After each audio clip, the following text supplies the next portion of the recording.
Есенските дождливи денови доаѓаат од денес, па наредните денови Македонија и регионот ќе бидат зафатени со врнежи од дожд. Земјоделските експерти велат дека дождот е секако добре дојден, но може да предизвика катастрофи кај културите на отворено. Иако знаеме дека врнежите од дожд се добродојдени после сушниот летен период, сепак ова промеливо време може да предизвика одредени проблеми кај оние земјоделски производители кои што се уште имаат култури на отворено.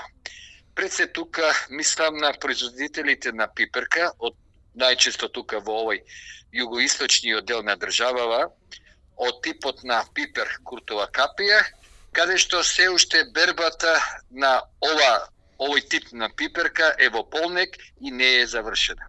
Ивановски додава дека фермерите треба да применат заштитни препарати за да се спречи оштетување на родот.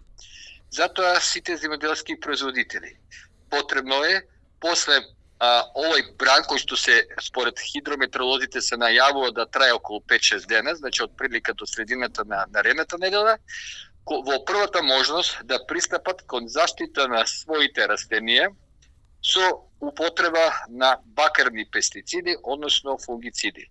Ово го напоменувам затоа што во колку не се пристапи кон заштита на самите растенија, значи дополнителна заштита, превентивна заштита, може да дојде покасно до гниење, односно уништување на самиот род.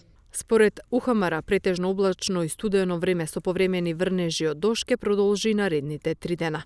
Ке дува слаб ветер од североисточен правец, југоисточен правец и северозападен правец. Температурата во овие денови ќе се движи минимално од 5 до 12 степени, а максималната од 10 до 17 степени.